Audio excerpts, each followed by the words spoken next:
Good morning. It's always interesting getting described as a very, would you say, very mature company, something like that. We started this business about 10 years ago. We're about 400 people, but of course, no one ever feels mature in a world where you have Googles and Apples and things like that competing. So appreciate the acknowledgement. It's interesting how far this industry has come. Just to put this in perspective, when we were starting out, we sort of pitched this idea of crowdsourcing traffic data from vehicles and devices out on the road. We pitched in 2005, trying to raise our first round of capital. Now, put this in perspective, this is before iPhone, before iPad, before a lot of the technology that you know of today. We pitched to 70 different venture capital firms and were turned down 70 times. Nobody cared about automotive technology. Like, it was dead. The car had not changed in 100 years. And now, of course, here we are, 2017, and there are conferences after conferences talking about autonomous vehicles and all the innovation happening in the automotive space. So it's quite exciting to actually see what's everything that's happening now. So what I want to do is I want to talk a little bit about the trends, what are happening, and obviously what we're seeing with regards to data and analytics. INRIX is the leader in providing not just traffic data, but all sorts of connected car data.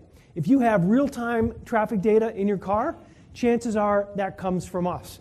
If you have parking information, if you look at parking information on Google or Waze or in your car, that comes from us.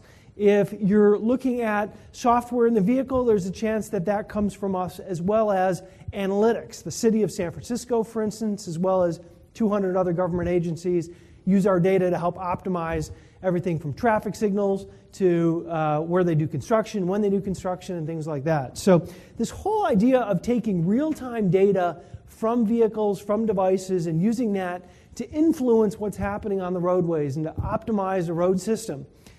It sounds like science fiction, but it's actually happening today. And I want to talk about what that means, because I don't think really many people appreciate what's going on in the overall industry. And let me start by putting a little bit in context. I think people are familiar with a lot of the different areas. We call this the ACEs. ACES. These are the 4 mega trends that are transforming transportation right now. A stands for autonomous. Most people are very familiar with what's going on with autonomous, with Google and Tesla and Uber, Mobileye, and a variety of others. Obviously, a lot of key area of focus there, especially, and I think people are waking up with the acquisition of Mobileye by Intel. In the electric space, a lot of work, from electric buses to electric vehicles like Tesla. Most every automotive maker are focusing, obviously, on the electrification of the drivetrain.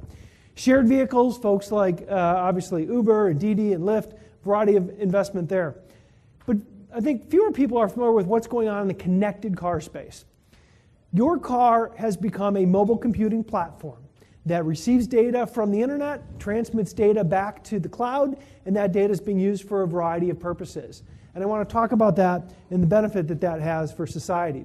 So if you think about the vehicle, there's more than 400 different sensors on the average vehicle shipping today.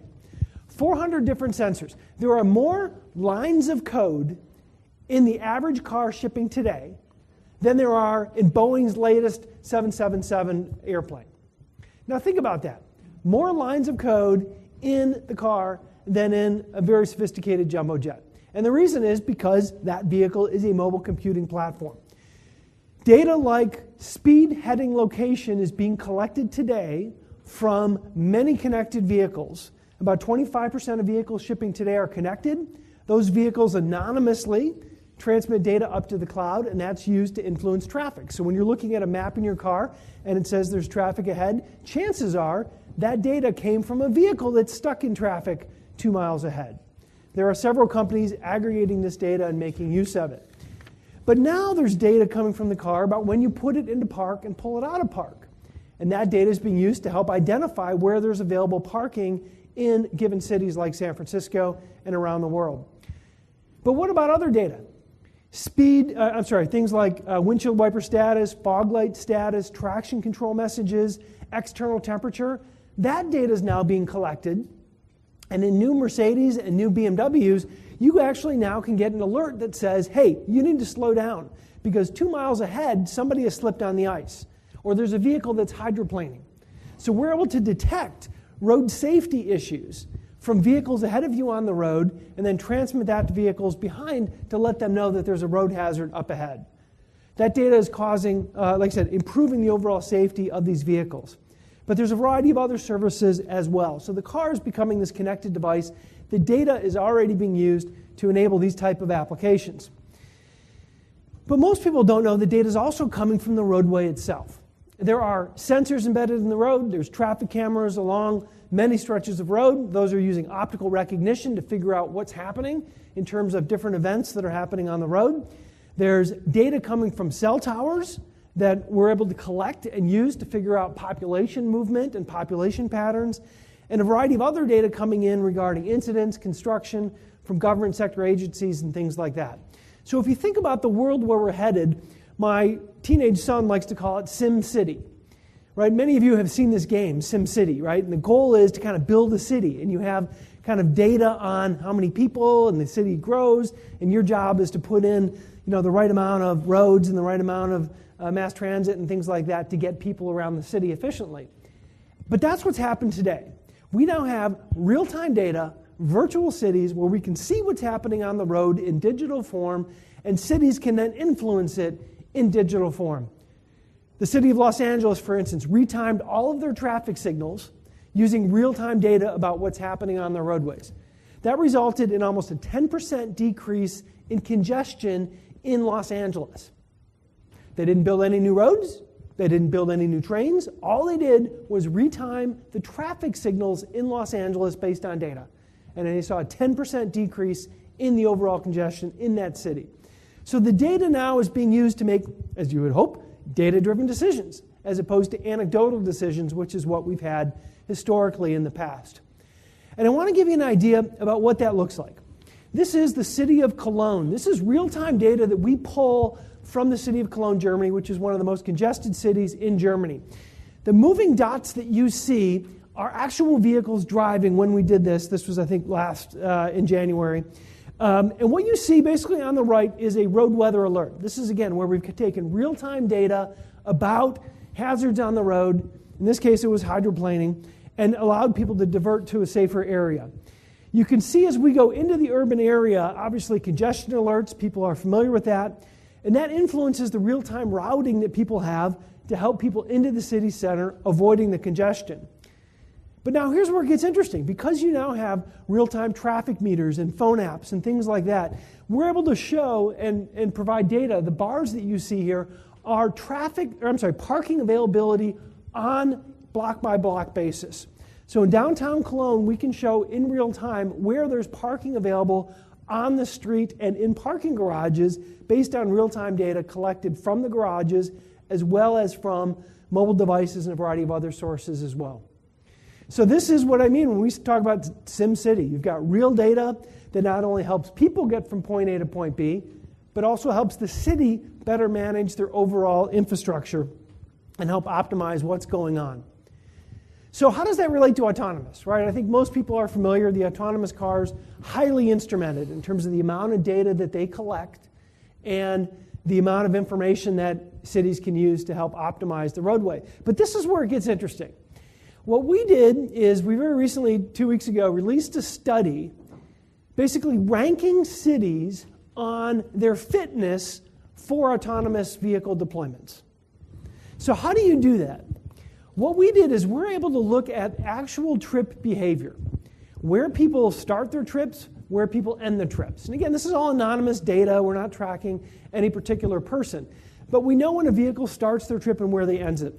And if you think about where we're going in the autonomous vehicles scenario, what you want is a fleet of vehicles, Uber-like vehicles, that can pick people up, that can drop people off. And if you want to have maximum impact in terms of reducing congestion, what you care about are the dynamics of the city. You care about things like how long the average trips are. You care about reducing deadheads. A deadhead is where, for instance, somebody like me last night, I took a taxi or an Uber from downtown San Francisco to Sand Hill Road, and then that vehicle basically had to drive back to San Francisco with no passenger in it. All right, I'm guessing. So that's a deadhead. You want to minimize that because it doesn't help congestion. What you want are vehicles that are highly utilized. So what we looked at for the major 50 cities across the United States are the kind of trips that people take. How many are within an urban area, how short those trips are, how often there's deadheads and things like that. And what we did then is we ranked these cities 1 to 50 in terms of their ability or their benefit from autonomous vehicles. Unfortunately, San Francisco was not in the top 20. It is in the top 50. New Orleans actually turned out to be number 1 in terms of the type of behavior that you would want to see to have a big impact in terms of overall congestion. But then we went a step further. We looked at the characteristics of each city and did a block-by-block analysis. So this is San Francisco. I know it's a little washed out, so you can't see it that well. But we looked at San Francisco, and we said even within San Francisco, because obviously there's autonomous pilots going on inside the city today with Uber and Google and others. What are the key areas that kind of exhibit this kind of characteristic? So if you're going to deploy in a small geo-fenced area, which is what many cities are now trying to do, they don't want the autonomous vehicles driving everywhere throughout the city. They're trying to limit it so they can get a better sense of behavior and ensure safety and do some monitoring. What we did is we looked at the characteristics of San Francisco and identified key areas. So one area is obviously south of the Golden Gate Bridge, between Pine and Bush in that area, that neighborhood. And you can see another area kind of southeast of City Hall in terms of where you want to see these kind of characteristics. So the reason we did this analysis was to help automotive OEMs that are looking to deploy vehicles and looking to basically create fleet behavior and see if there's going to be a significant impact on congestion. We wanted to help them identify where these deployments could be most useful in terms of the user behavior. This study is available on our website, INRIX.com, but it's an example of the type of thing you can do with real data. This is real data coming from real vehicles that we're able to process and provide answers to these kind of questions. But let's go a step further. Let's look at what the benefit of these vehicles are. Again, now we have real data. This isn't hypothetical. People have always talked about things like, well, autonomous vehicles can drive closer together. And as a result, we're going to have less congestion. And when you look at real data, you realize that's not really the case. Maybe it's a case at some point in the future, but that's really not the benefit of the autonomous vehicle. Because right now, let's be honest, the autonomous vehicles and the pilots that are going on, when you analyze the data, that vehicle in most cases drives like your grandmother. Right? It's super safe, it's super conservative, it actually increases congestion because it's driving much slower and much safer than the average vehicle on the road. But here's where the benefits are real. And again, we looked at all this data that we collect. We collect data in real time from about 300 million vehicles and devices, 60 countries around the world, more than half a petabyte of data every day that we collect from these vehicles. And this is, some of the things that we've seen in terms of how this is so transformative. It's transformative, one, because of what I'll call land use, or because of parking. Right? If you can have autonomous vehicle deployments on the road, and these vehicles can be optimized in terms of limiting the amount of unutilized time, limiting the amount of deadheads, then what you end up with is much higher availability in terms of roadway, overall roadway capacity. And the reason is because you don't have parking issue as much as you did before. So in the average city today, you have on-street parking with obviously street meters and things like that. If people are taking more and more shared vehicles, people are taking autonomous vehicles, those are no longer individually owned vehicles or single purpose, but instead shared vehicles. What you end up with is a lot less vehicles required to be parking on the road, and as a result, more overall roadway capacity. So the benefit when you actually model it out, and again, this is where the whole SimCity model gets interesting. When you model it out, what you realize is you can reduce congestion pretty substantially in urban areas through autonomous vehicle deployments, simply because of the fact that you don't have the same parking constraints that you had before when you had single-owned vehicles. So that's one of the big benefits that we see is overall reduced congestion in urban areas because of this factor. And it's shared, and it's autonomous, and it's a combination of the two. The second big area that we see is basically opening up cities. Again, if the average behavior today is I drive into a city, I park my car in a garage, I work for 8 or 9 or 10 hours, and then I drive home, The problem is, for that 8, 9, 10 hours that you're working, that vehicle's sitting in a garage, taking up real estate in the city. As we move to a model of more shared vehicles and more autonomous vehicles, what you end up with is more capacity inside of the urban areas. These garages can be transformed either into additional living spaces, additional workspaces, parks, and things like that, so you don't have the burden that you have today. The rule of thumb in most urban areas is people don't want to walk more than a block or two from where they park their car to the office building that they work in. The problem with that is it means every block or two, you have a parking garage. Imagine a world where you could eliminate that. And that's really another key benefit that we see in terms of the impact on urban areas. But the real benefit for us is two additional things. It's obviously accessibility. This has been talked about a lot. I won't spend a lot of time here, but the accessibility for people with handicaps and disabilities to be able to go from point A to point B without having the typical shared bus vehicle approach that we have today. But this is where it gets really exciting for me.